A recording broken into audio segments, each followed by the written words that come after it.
Hey, aloha. Nice to see you. Come aboard. Give you a little tour.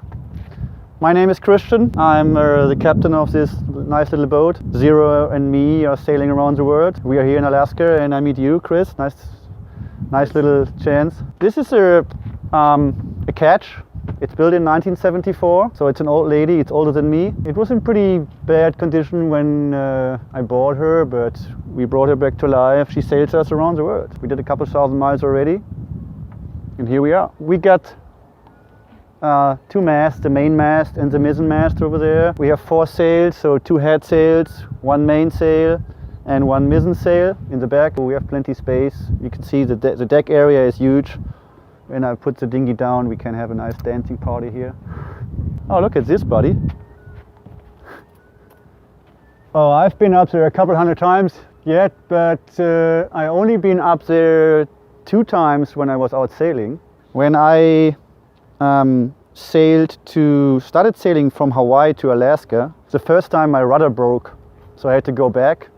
And while I was going back, the halyard, so the rope where you hoist the sail, the head sail with, broke, and I had to climb up all the way to the top to replace it. It was pretty scary. I was on my own and out there on the ocean to climb up all the... This is 60 feet above deck. This is the dinghy, same function like the inflatable behind there. I bought this because I really like the shape and the style, but it's not very stable. It's kind of tippy. And the inflatable over there is very more stable. And in Hawaii, we always anchored or tried to anchor almost to save some money on mooring fees or slip fees. So we had to go through the shore break. I mean, Hawaii is known for the waves. And that means the shore break was kind of tricky, and it helps to have the inflatable. I think it makes a big difference. We are completely self-contained by solar, and I have the wind generator. We have 3 panels. We have 1 panel over here and 2 on the radar arch behind that wooden board, and they're 220 watts each, so 660 watts solar. And the wind generator is doing 350 watt. And actually I can't present it right now because one of the blades broke, but it's really silent. I mean, you have to listen to it. I have to poke my head out of the companionway to see if it's running or not. And that's rare. Most of the wind generators are making terrible noise. But with the solar and the wind generator, our batteries are always full. We have 4 big batteries, 4 8D batteries, makes it 880 amps. And they're always full. And if the sun is not shining during night and we have a big load like the autopilot running, the wind generator covers it. Yeah, here we are in the cockpit. This is pretty much the area we control the boat. We have the helm here, the steering wheel. We have our electronics underneath here with the state-of-the-art chart plotter with all the maps and the charts. We can run the engine. We have an 80 horsepower engine in here, a diesel engine. Pushed us pretty good with 6 knots. In calm conditions, maybe a little more. We have the big SETI here. We can run the sheets for the mizzen mast from here. Sheets for the main sails are here.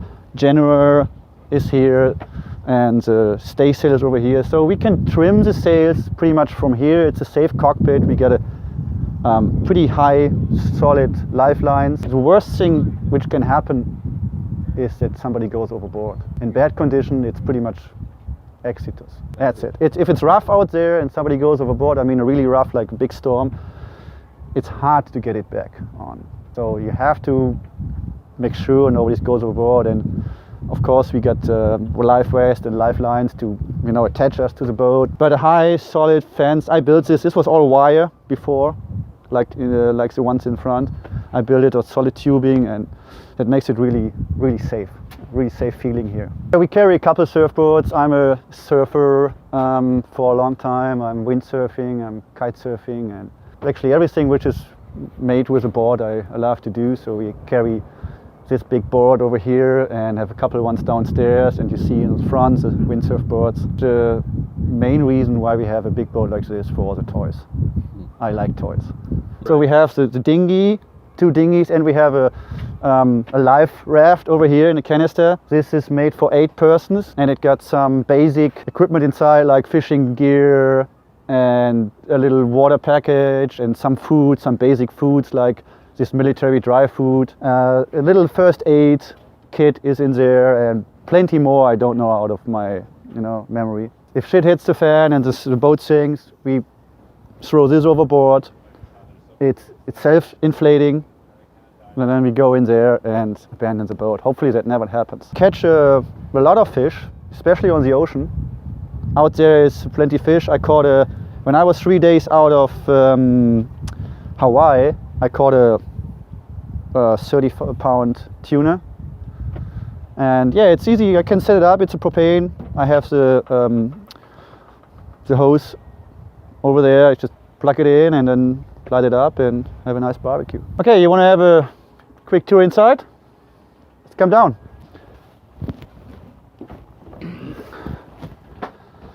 So the design of the boat was a pilot house. This is the pilot house. It's a Hudson Force 50. Hudson is a boatyard.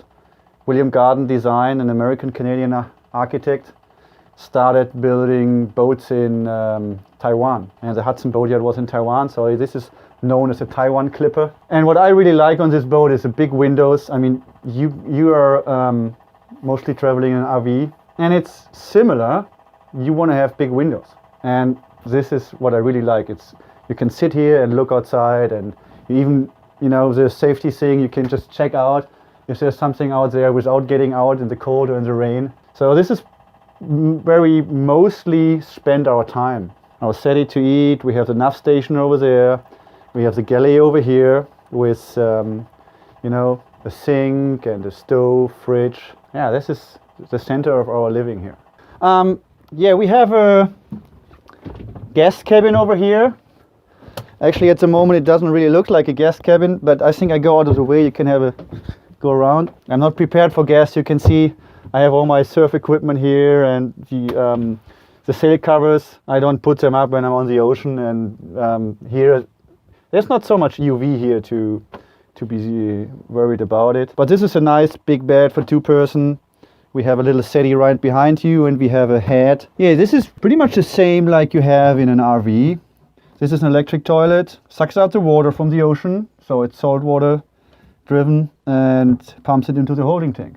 There's actually something on a boat which you don't have on a RV. That's, you have a stove, but you don't have a gimbal stove. I mean, imagine the boat is rocking when we are sailing, and we can actually, up to a certain amount of wind and waves, up to a certain amount of boat movement, we can just cook. It's gimbal, so even if the pot is full of water, it will hold it. Every time we are sailing and we have drinks, we put it over here because nothing happens. That's actually really cool. Yeah, of course, a sink and plenty storage room. We have a big fridge here. Holds all our fresh food. It's a front load and top load, and drawers for stuff. So this is nothing really special about that. Now we're leaving the pilot house, go down into the salon. Say hello to my friends. Say hi, guys. Hello. Aloha. Traveling up from Hawaii. That's why we're all bundled up. Yeah. I met these guys when I was in Hawaii on Maui, and they're doing a motorcycle tour, 5,000 miles, right? Mm-hmm.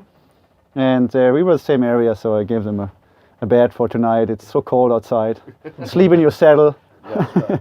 Actually, at the moment it's a little packed with all the stuff, but this is just another room, a living room. The luxury of this boat is we have the salon here and the pilot house, so we can get out of our way. Somebody can sit here, read or watch a movie, and I can do whatever I want to do over there. And so it's plenty of room to get out of our way, especially I'm usually sailing with my girlfriend, and sometimes you need to be close, and sometimes you need to be a little on a distance. So that's good on this boat. Good for Alaska is this diesel heater. That's making it really nice, warm and cozy here. It's I think for the guys who are interested in any specs, it's burning 2.5 gallons per 24 hours, something like this. Wow. So it's pretty effective. Over here we come into the captain quarters.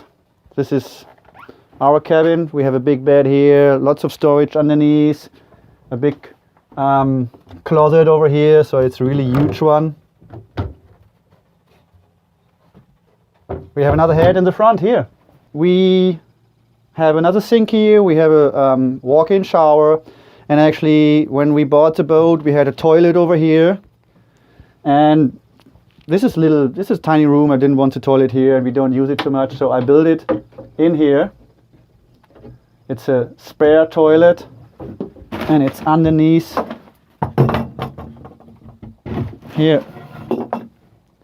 So this is a manual one with a big pump handle here, and we just use this when the other one is broken or we have gas. Yeah, and in the front you can see there's the anchor chain. That's our chain locker. We have a big bunch of chains, 300 feet of chain for the main anchor and 150 feet of rope, and another 150 feet of rope and 60 feet of chain for the spare, for the secondary anchor. So we mostly use the main anchor. That's nothing you will know from your RV, but we have a Rockner anchor, which is the new modern technology anchor, and it holds great. So I never had any problems with that.